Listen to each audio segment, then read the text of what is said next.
Apologies for freedom. I can't handle this. When freedom rings, answer the call. On your feet, stand up tall. Freedom's on. My people are so smart. And you know what else they say about my people? The polls. They say, I have the most loyal people. Did you ever see that? Where I could stand in the middle of Fifth Avenue and shoot somebody and I wouldn't lose any voters, okay? President Donald Trump knows how to make America great. One of the most stupid things that an American president could do. Over here, USA, over there. Whether you love me or hate me, you gotta vote for me. Everywhere. Oh, say can you. He's the guy who won the election. He's the guy who sets the agenda for the country. He's the guy you need to follow. Answer freedom's call. Take a look at what happened.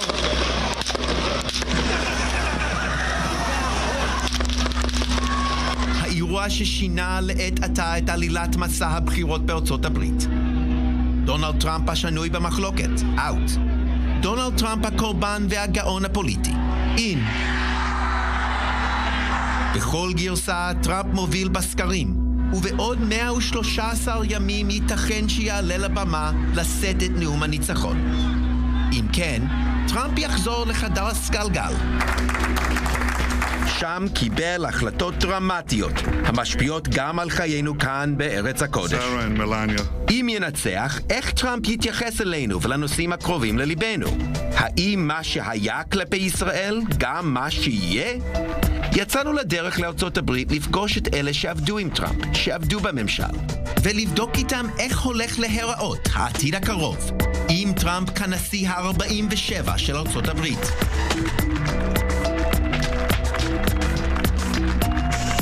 He doesn't understand how alliances work. He doesn't have a philosophy. He doesn't think in policy terms. He thinks in ad hoc, transactional terms. Seen through the prism, how does this benefit Donald Trump? דעותיו של ג'ון בולטון כבר מזמן לא מפתיעות. To have that discussion with the president, and as I said, he was willing to provide it. It wasn't that we solved any of the issues. הטון איכשהו מפתיע כל פעם מחדש. אריה של הימין האמריקני, נץ פרו-ישראלי. בולטון תמך במלחמה בעיראק בתחילת המאה והתנגד להסכם הגרעין עם איראן כשהשנים חלפו. בין לבין, הוא נקט עמדות ניציות בכל פינה של כדור הארץ. תחת טראמפ, שירת כשנה וחצי כיועץ לביטחון לאומי. אחד התפקידים הכי בכירים והכי קרובים לבוס בתוך כל המערכת. בסוף, מטראמפ הוא פחות התרשם.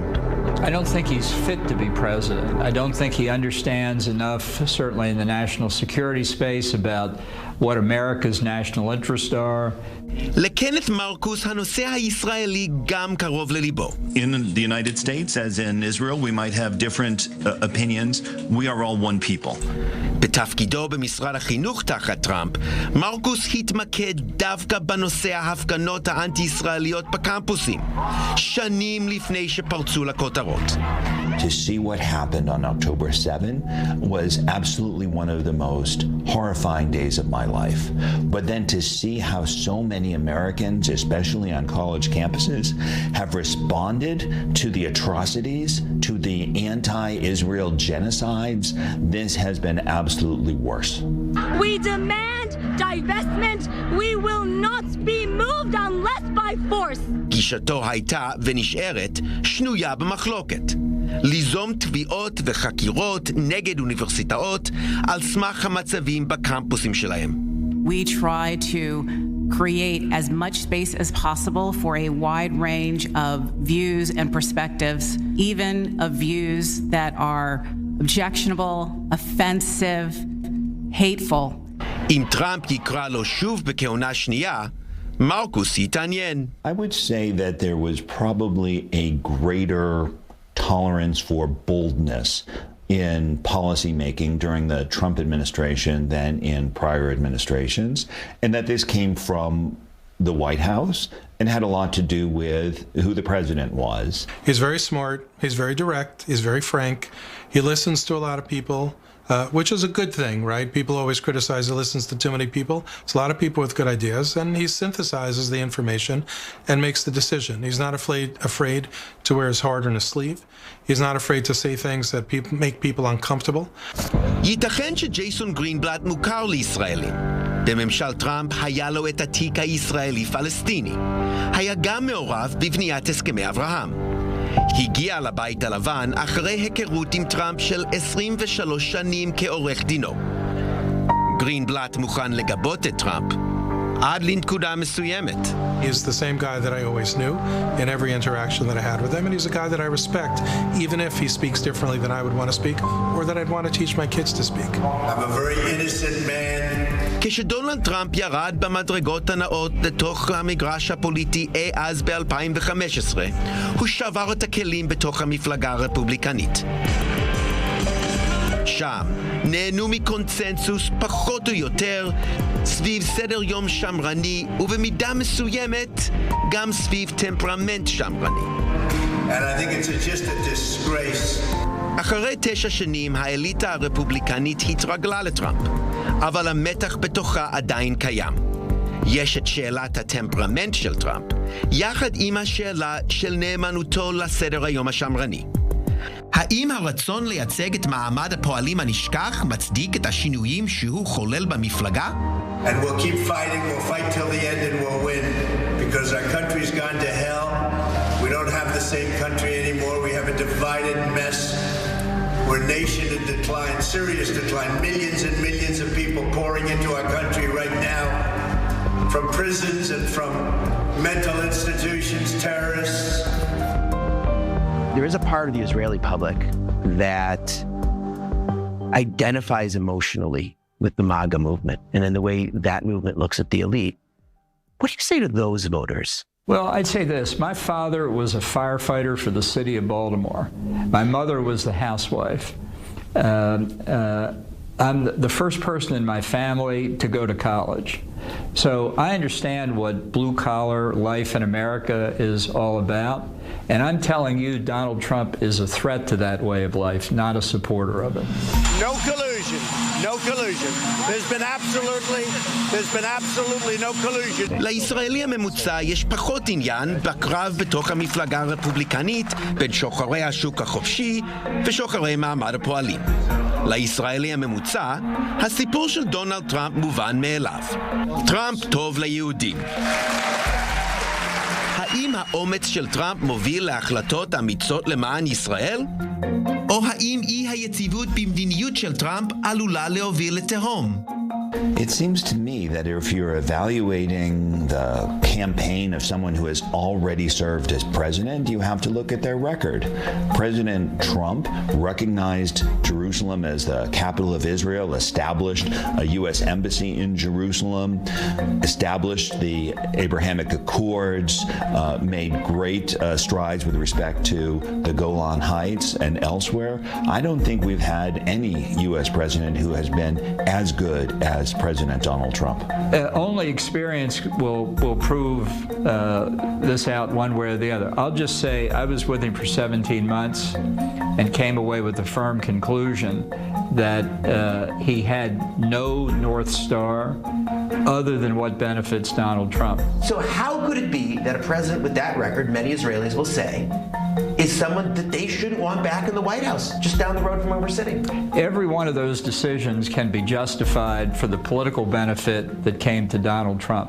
I am announcing today that the United States will withdraw from the Iran nuclear deal.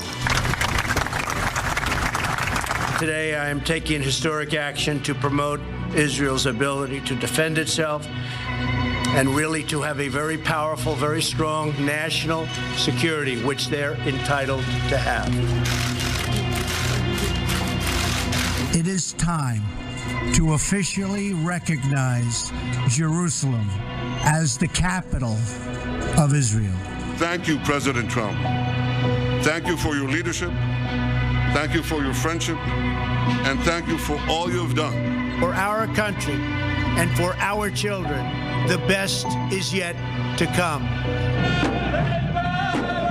והנה הסיפור האישי של טראמפ, הקרב בתוך מפלגתו, והסיפור הישראלי נפגשים פנים אל פנים.